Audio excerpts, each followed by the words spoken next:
দেখলে লোকে বুঝবে নাকি অরিজিনাল।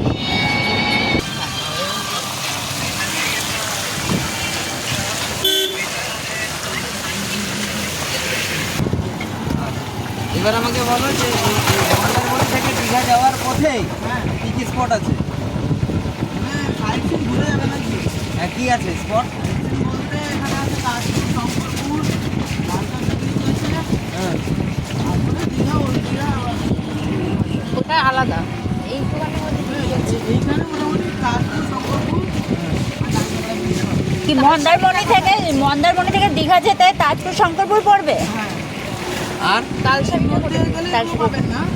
আর যদি আপনি এখানে টোটো করে যান, অটো করে যান, তাহলেই এগুলো দেখতে পাবেন, নাহলে দেখতে পাবেন না। আমাদের এখান থেকে 4টে স্পট আছে, তাই তো? অটোতে কত ভাড়া নেয়? অটোতে এই সেম, অটোতে বেশি নেব। বেশি দেয়?